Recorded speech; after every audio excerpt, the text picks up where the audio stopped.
और दोस्तों मैं दीप स्वागत कर रहा हूँ आपके अपने यूट्यूब चैनल जय बसर पे। दोस्तों जैसा कि आप लोग थंबनेल पर देख रहे होंगे, आपको क्लास 10 का बहुत ही अच्छा जिसका नाम क्या है, संसाधन के विकास का पार्ट क्या है। आज 3 है, 3-4 पार्ट नंबर है। इसके पहले मैंने आपको 1-2 दे दिया था जिसमें संसाधन के प्रकार को बताया था, साथ साथ संसाधन क्या होते हैं, और इसके बाद जो है सबसे मोस्ट इम्पोर्टेंट टॉपिक आता है जिसका नाम क्या है, मृदा। मृदा के बंटवारे को मैंने बता दिया था कि भारत में मिट्टियों को कितने प्रकार से बांटा है। साथ साथ उसमें से एक छोटा सा या थोड़ा ही मैंने जलोढ़ मिट्टी के बारे में आपको बता पाया था। उसके बाद आज हम देखेंगे कि जितने भी मिट्टी हैं भारत में किन स्थान पे होते हैं, इनकी क्या इंपॉर्टेंसी होती है, इसमें जो फसल होते हैं वह कौन कौन से होते हैं, इन सभी को बहुत ही अच्छे तरीके से मैं आपको बताऊंगा। तो आपका काम क्या होगा, वीडियो को लास्ट तक देखना होगा। वीडियो तो आप देखते हैं लेकिन लाइक वगैरह नहीं करते हैं, तो लाइक वगैरह कर देंगे। और हाँ, उन बच्चों के पास, अपने भाई बहन के पास भेज देना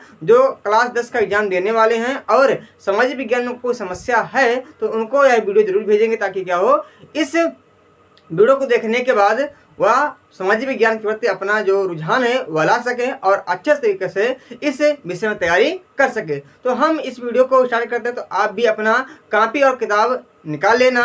हो सकता है तो इस पूरे वीडियो में जो होने वाली समस्त चीज़ें हमने आपको बताया है इसको बखूबी तरीके से अपने कॉपी में लिख लेंगे। अगर लिखेंगे तभी क्या होगा, आपको यह समझ में आएगा, अन्यथा ऐसे देखने से कोई कुछ नहीं है। क्योंकि जब आप किसी चीज़ को ठान लेंगे और एकदम मन से करेंगे तभी जाके उस चीज़ में आपकी जो रुचि है वह पैदा होगी और उस चीज़ में आपको सफलता मिलेगी। अन्यथा आप कुछ भी करते रहिए, थोड़ा सा समय बिताने के बाद आपको ऐसा लगेगा कि वास्तव में कुछ गलत किया।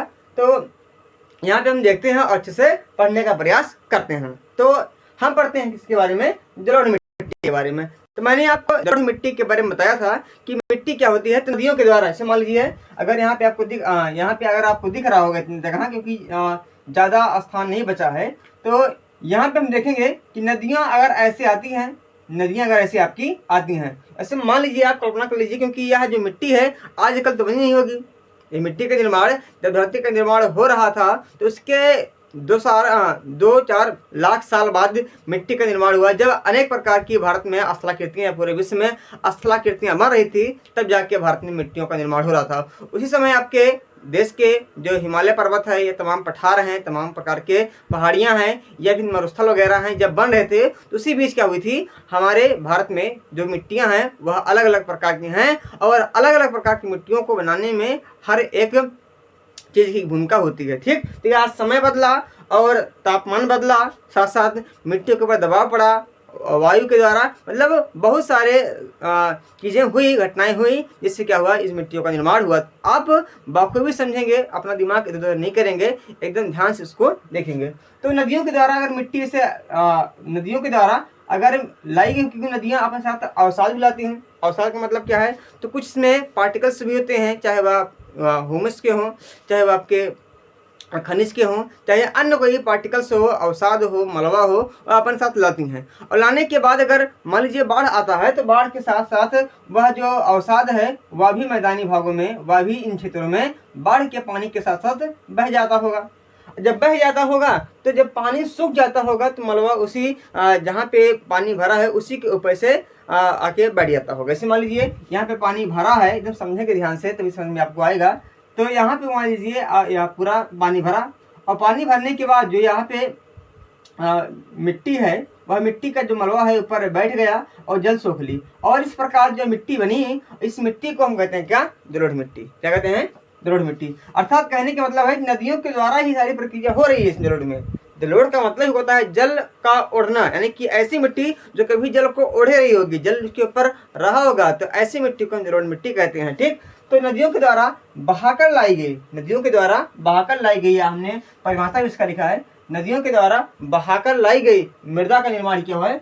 मृदा का निर्माण जो होता है उसी मृदा को हम जलोढ़ मिट्टी कहते हैं। यानी कि लिखा है एकदम साफ साफ। अगर आपको दिख नहीं रहा होगा तो आप अपनी मोबाइल का जो क्वालिटी इसको बढ़ा लेंगे, और बढ़ाने के बाद इसका स्क्रीनशॉट ले लेंगे और बाद में इसको अपने काफी में लिखेंगे, या फिर आप साथ साथ अगर लिखते रहेंगे तो ज़्यादा अच्छा होगा। ठीक, तो ऐसी मृदा जिनका निर्माण नदियों के द्वारा हुआ है, नदियों के बहाव के द्वारा हुआ, नदियों के द्वारा लाई गई अवसाद से हुआ है, बस उसी मिट्टी को कहते हैं, उसी मिट्टी को जलोढ़ मिट्टी हम कहते हैं। ठीक, इतना अगर आपके दिमाग में आ गया तो अच्छी बात है। ठीक, अच्छा, हमारे भारत देश में अगर हम, क्योंकि भारत के तमाम प्रकार के क्षेत्र हैं, 28 राज्य हैं, और 28 राज्यों में अलग अलग प्रकार की मिट्टियाँ मिलती हैं, तो वास्तव में कौन सी मिट्टी ऐसी है जो भारत के सबसे अधिक भूभाग पे है? तो हम मानते हैं कि अगर भारत का भूभाग 100 है, भारत के अगर हम पूरे क्षेत्रफल को 100 मानते हैं, पूरे मैदानी भाग को हम 100 मानते हैं, तो उस मैदानी भाग में जो आपकी मिट्टियाँ हैं उनमें से आपके 43% क्षेत्र पे आपके बहुविकल्पीय में आता है कि भारत में सबसे अधिक मात्रा में कौन सी मिट्टी होती है? तो भारत में सबसे अधिक मात्रा में जलोढ़ मिट्टी होती है, जिसका जो परसेंटेज कितना है? 43%। अगर 100 मिट्टी पाई जाती है तो 100 स्थान में मिट्टी पाई जाती है तो उसमें 43%, 43% क्षेत्र पर आपकी जलोढ़ मिट्टी होती है। अच्छा, अगर हम देखते हैं इसका नाम क्या है, क्योंकि इसको अन्य अन्य नाम चलते हैं। कभी कभी आपकी किताब में आता है दोमट मिट्टी। दोमट मिट्टी क्या होती है? कभी कभी आप सुनेंगे, हालांकि इन ऊपर के काप मृदा या फिर कछारी मृदा को आप सुने नहीं होंगे, तो आप जान लेंगे कि वास्तव में होती क्या है। आगे आपके कंपटीशन में काम देगा कि ये क्या होती है, जलोढ़। जलोढ़ क्या अन्य नाम क्या है? इसे हम काप मृदा कहते हैं। अब काप मृदा कब कहते हैं? अच्छा, जब पानी के द्वारा लाई गई है तो इसमें कभी न कभी पानी की मात्रा अधिक रही होगी, तो पानी जब सूखा होगा तब मिट्टी बनी होगी। बिल्कुल। तो जब क्या होता है, इस जलोढ़ में जल की अधिकता होती है। क्या होती है? जल की अधिकता, यानी कि जल उसमें अधिक रहता है, तो उस प्रकार की मृदा जो वहाँ पर बनते हैं तो उसको हम कहते हैं काप मृदा। और जब पानी का स्तर कम हो जाता होगा तो एक समय ऐसा होगा कि जब कीचड़ बन गया होगा, मतलब सुने होंगे आप कनई वगैरह, कीचड़ वगैरह, तो कीचड़ जो होता है वो भी मिट्टी का एक रूप है। तो उस मिट्टी को हम कछारी कह रहे हैं। तो कछारी कीचड़, क्योंकि कीचड़ से आप होली वगैरह खूब खेले होंगे, या जब आप धान वगैरह लगाते हैं तो एक आपके खेत में बहुत सारी आपका पैर धस जाता होगा ना, तो कीचड़ आप जानते होंगे, समझते होंगे ना आपको। तो कछारी मृदा जिसे कहते हैं जलोढ़ मिट्टी को कब कहते हैं? जब इसमें कीचड़, यानी कि जब यह कीचड़ का रूप लेता है, जलोढ़ जब यह जलोढ़ मिट्टी कीचड़ का रूप लेता है तो उसे हम जलोढ़ ना कह के क्या कहते हैं? कछारी मृदा कहते हैं ना। उसके बाद दोमट मिट्टी क्या है? क्योंकि अगर आप देखेंगे तो जलोढ़ के प्रकार को हमने यहाँ लिखा है, जलोढ़ के प्रकार को हमने यहाँ लिखा है। जलोढ़ 2 प्रकार की होता है, एक होता है खादर जलोढ़, एक होता है बांगर। मानना कैसे? हमने माना कि बाढ़ पूरा यहाँ तक आया है, पूरा बाढ़ यहाँ तक आया है, और पूरा बाढ़ तक यहाँ तक आया है तो मिट्टी जो बनी होगी वह जलोढ़ बनी होगी। लेकिन अगर एक समय देखें तो जो यह मिट्टी है यह बाढ़ पूरा यहाँ तक नहीं आया होगा, बाढ़ थोड़ा ही आया। तो इस प्रकार जो यहाँ की जो मिट्टियाँ हैं, अगर आप ध्यान से देखेंगे क्वालिटी बढ़ा के, तो यहाँ से जो मिट्टियाँ हैं, यहाँ की मिट्टी एक बार फिर से नई हो गई होंगी, और यहाँ की मिट्टी जो ऊपर की मिट्टियाँ हैं ऐसे, यह मिट्टियाँ अभी भी क्या है? पुरानी है। तो इस प्रकार अब जलोढ़ को हमने 2 भागों में बांट दिया। जो जहाँ पे मिट्टियाँ नहीं हो गई इसे कहा हमने नया जलोढ़, और जो मिट्टियाँ जहाँ तक पानी नहीं पहुँच पाया वह पुरानी की पुरानी ही बनी रहे। तो इस प्रकार जो जलोढ़ है वह 2 प्रकार की बन गई, एक खादर मृदा, एक बांगर मृदा। और आप जानेंगे तो जो नहीं होगी, जो व्यक्ति नया होगा भैया, जितनी जवान होगा उसके अंदर काम करने की क्षमता ज़्यादा होगी, यानी कि 21 सेकंड में वो सारा काम कर डालेगा। लेकिन जो बुढ़े आदमी हो गए होंगे, पुराने आदमी हो गए होंगे, उनके पास काम करने की क्षमता नहीं होगी। अगर आप देखें तो एक्सपीरियंस होता है वह बुढ़ों के पास अधिक होता है, लेकिन अगर ताकत देखें तो उनके पास कम होता है। अगर आप सुई लगवाने जाएं तो डॉक्टर जितना भी पुरान होगा, किसी टीचर से अगर पढ़ने जाएं, टीचर जितना पुरान होगा तो उतने आपके लिए अच्छा होगा। लेकिन अगर आप काम करने के लिए आज भी ढूंढेंगे, जितना नया होगा उतने आपके लिए अच्छा होगा। क्योंकि यहाँ पे जो नई जलोढ़ है, इस नई जलोढ़ में जो उपज क्षमता है वह अधिक होती है। जो उपज क्षमता है, यानी कि अगर आप यहाँ पे कुछ भी बो देंगे तुरंत हो जाएगा। लेकिन अगर हम बांगर की बात करें तो क्या होती है? यह पुरानी जलोढ़ होती है, यानी क्या होती है? जब नईकी में उपज क्षमता है, पुरानी में क्या होगी? उपज क्षमता नहीं होगी। तो अर्थात एक मिट्टिया यानी कि जलोढ़ में 2 मिट्टियाँ होती हैं, इसीलिए इसे हम दोमट मृदा या दोमट मिट्टी कहते हैं। तो आपके दिमाग सही आज बैठ गया होगा कि जलोढ़ को ही हम दोमट कहते हैं। अच्छा, एलुवियल क्या नाम इसका? थोड़ा सा मिट गया है। तो एलुवियल क्या कहते हैं? क्योंकि इसी का नाम क्या है इंग्लिश में, जैसे कुत्ता की इंग्लिश क्या होती है, डॉग होती है। हाथी की इंग्लिश क्या होती है, हाथी इंग्लिश होती है एलिफेंट। उसी प्रकार जलोढ़ को इंग्लिश में क्या कहते हैं, एलुवियल मृदा कहते हैं। तो आपके जानने की खाली इतना ही है, आप ज़्यादा न जाने, क्योंकि आप इतना लिख देंगे आपकी किताब में, अपनी कॉपी में, बोर्ड की एग्जाम में, तो आपको नंबर पूरा मिल जाएगा।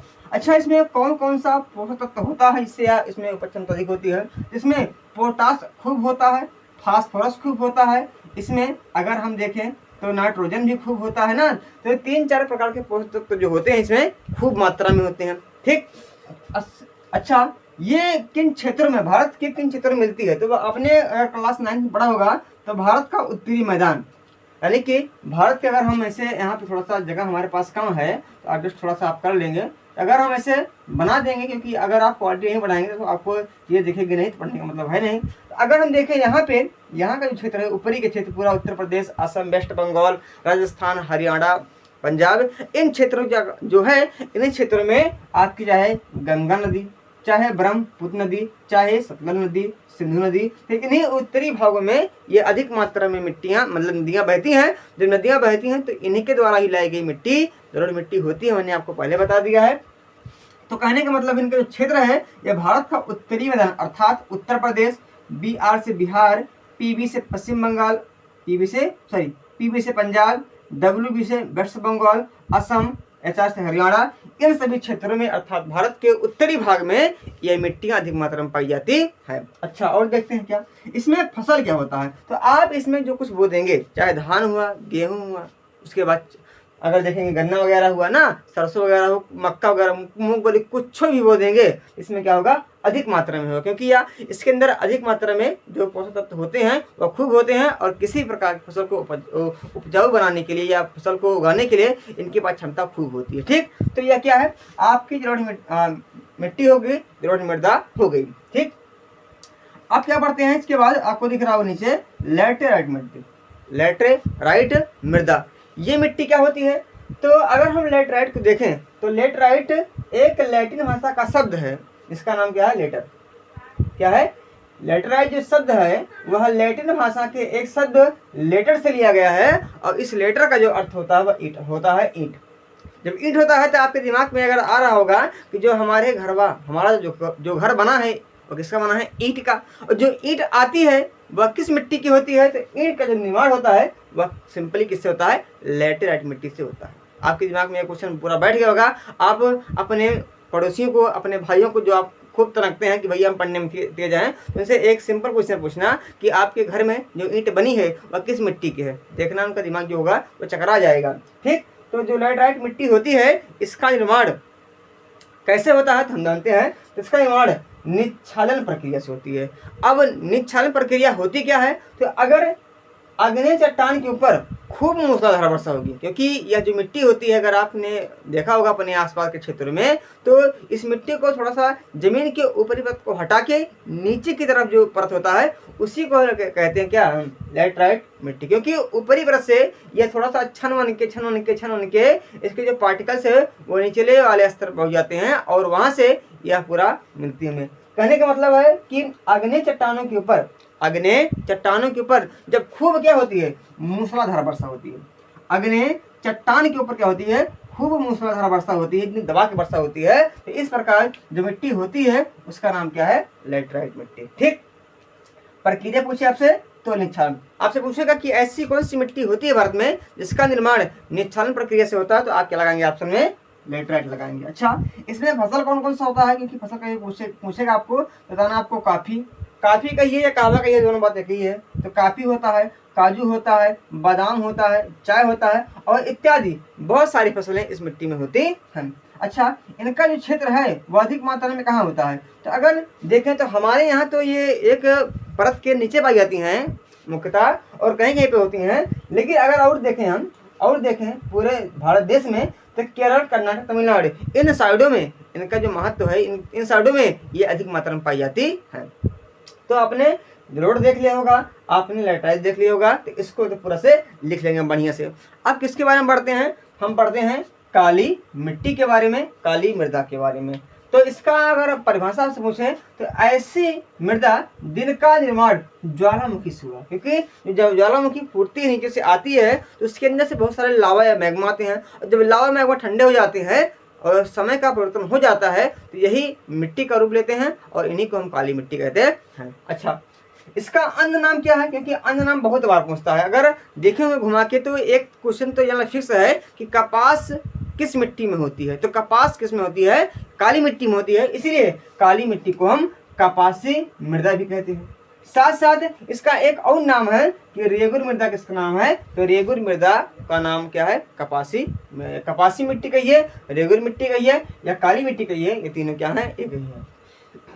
अच्छा देखिए इसमें पोषक तत्व कौन कौन से इसमें ऐसे तत्व होते हैं जिससे फसल में फसल की उपज होती है, जिसमें लोहा खूब होता है, ह्यूमस खूब होता है, नाइट्रोजन होता है। अच्छा, ह्यूमस क्या होता है, ह्यूमस तो ह्यूमस का शब्द है जीवांश, जीवाश्म, जो जमीन के अंदर होते हैं, जैसे आपका पेट्रोलियम का एक जीवाश्म है ना, जो कोयला क्या एक जीवाश्म है, उसी प्रकार क्या होता है इसमें जीवांश, यानी कि सड़े गले पदार्थों की मात्रा अधिक होती है, बस उसी जीवाश्म कहते हैं। जब जमीन से निकला है तो कन्फर्म है इसमें क्या होगा, जीवाश्म की मात्रा अधिक होगी। अच्छा, ये किन क्षेत्रों में होता है, क्योंकि अगर आप बोर्ड एग्जाम देंगे तो 2 क्वेश्चन इससे बहुत रेयर केस में नाम लगभग मिलेगा। जैसे आपका कि काली मिट्टी में कौन सी फसल होती है, तो काली मिट्टी में कौन सी फसल होती है, तो काली मिट्टी में कपास अधिक मात्रा में होता है। काली मिट्टी किन क्षेत्र में होती है, तो ऑप्शन में रहेगा महाराष्ट्र या फिर रहेगा गुजरात। अगर आपसे मैप का क्वेश्चन पूछेगा तो पूछेगा काली मिट्टी का क्षेत्र बताइए, तो काली मिट्टी का जो क्षेत्र होता है क्या होता है, वह महाराष्ट्र होता है और गुजरात होता है। अच्छा, फसल क्या होता है, तो फसल इसमें कपास खूब होता है, साथ साथ गन्ना भी होता है, चाय भी होता है, इत्यादि बहुत सारी फसलें होती है। अगर आप देखें तो हमारी भारत की ऐसी खूबसूरती है कि अगर इसमें आप कुछ भी बो देंगे, कुछ बो देंगे, इसमें हो जाएगा। लेकिन हाँ, कोई मिट्टी किसी फसल के लिए बहुत मान जाती है और किसी फसल में कोनो भी मिट्टी हो वह सब चल जाती है। ठीक, अगर देखें तो इसका जो अन्य नाम क्या है, अन्य नाम मतलब उपनाम मान लीजिए, तो उपनाम इसका क्या है, इसे हम ब्लैक चुंबक यानी कि काला चुंबक करके पुकारते हैं। यह एक क्वेश्चन आता है कि ऐसी कौन सी मिट्टी है जो प्रकृति के द्वारा जुताई की जाती है, तो प्रकृति द्वारा स्वतः जुताई की जाने वाली मिट्टी कौन सी है, यह काली मिट्टी है। क्यों, क्योंकि इसमें जब क्या होता है, इसके अंदर नमी सोखने की क्षमता, नमी सोखने की क्षमता क्या होती है, नमी सोखने की क्षमता इसमें अधिक होती है। और जब पानी खूब सोख लेगा और अचानक धूप पड़ेगा तो ये इसमें क्या हो जाएगा, बड़े बड़े दरारें पड़ जाएंगे। जब दरारें पड़ जाएंगे तो उन्हीं कहते हैं क्या हम, यह प्रकृति के द्वारा स्वतः जुताई की जाने वाली मिट्टी है। अच्छा, जो काली मिट्टी होता है इसका काला रंग किन कारणों से होता है, इसमें एक तत्व होता है टिटैनीफेरस मैग्नेटाइट। क्या नाम है, टिटैनीफेरस मैग्नेटाइट। एक दो बार बोलेंगे तो आपको याद हो जाएगा, ये आपको पहले से याद है, अच्छी बात है। इसका काला रंग कैसे होता है, टिटैनीफेरस मैग्नेटाइट। ठीक, अच्छा, इसको उत्तर प्रदेश में अगर यह मिट्टी मिलती है तो इसे हम काली मिट्टी नहीं बल्कि कहते हैं फरेला मिट्टी है। अगर अंतरराष्ट्रीय स्तर पर पूछा जाए पूरे विश्व में इससे किस नाम जानते हैं, तो पूरे विश्व के लिए क्या है, 4 नाम। भारत के लिए क्या है, काली मिट्टी, उत्तर प्रदेश के लिए क्या है, यह फरेला है, और पूरे विश्व के लिए अमेरिका, कनाडा, चीन वगैरह के लिए क्या है, 4 नाम। यानी कि इसका पूरे अलग अलग क्षेत्रों में क्या है, इसका अलग अलग नाम है।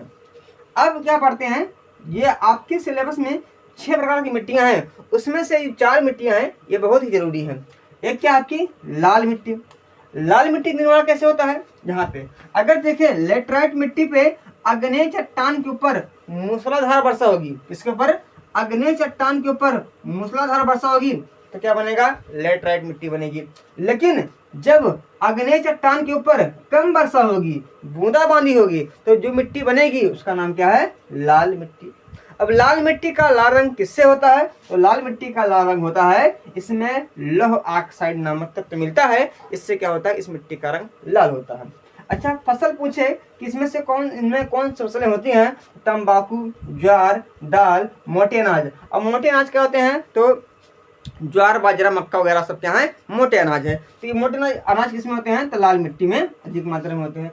क्षेत्र कौन कौन सा इनका होता है, तो तमिलनाडु का क्षेत्र, कर्नाटक का क्षेत्र, दक्कन के पठार का क्षेत्र, साथ साथ उड़ीसा का क्षेत्र या अन्य दक्षिणी भारत के राज्यों में यह खूब पाई जाती हैं। अच्छा, इसमें क्या होता है, जल के मिलने से इस मिट्टी को हम पीली मिट्टी कहते हैं। तो क्यों कहते हैं कि जल के मिलने से इसका रंग कैसा हो जाता है, पीला हो जाता है। जब इसमें पानी मिल जाता है तो इसका रंग कैसा हो जाता है, पीला, और तब इसको हम मानते हैं क्या, पीली मिट्टी। इसमें उपज क्षमता बहुत कम होती है, लेकिन इसमें हम चूना वगैरह डालते हैं तो इसकी जो उपज क्षमता है वह खूब बढ़ जाती है। तो कहने का मतलब है, मैंने आपको इतना सारा बताया है, तो अगर आपको इसमें से थोड़ा ही याद हो गया होगा तो बहुत है। अगर चिंता आप ना करें, अगर दोबारा रिवीजन करेंगे, दोबारा से पढ़ेंगे, या जो आप लिखे हैं इसको दोबारा से रिवाइज करेंगे, क्योंकि अगर आप किसी भी चीज़ को बार बार पढ़ते रहेंगे, रिवाइज करते रहेंगे, तभी आपके दिमाग में सेट होगा। क्योंकि अगर आप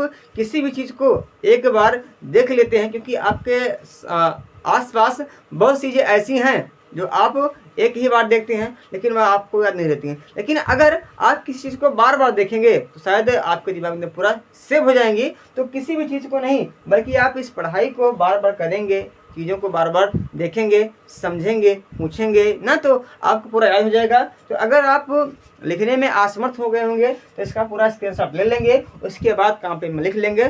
उसके बाद हम मिलते हैं इसके अगले वाले पार्ट के साथ, और शायद जो या इसके वाला जो पार्ट होगा या वीडियो का इस पार्ट का लास्ट पार्ट होगा, उसके बाद पढ़ेंगे हम इसके पार्ट 2 को, जिसका नाम है वन का विकास, यानी वन्य जीव का विकास। ठीक, तो मिलते हैं अब अगले वीडियो में, तब तक के लिए धन्यवाद। जय हिंद, जय भारत।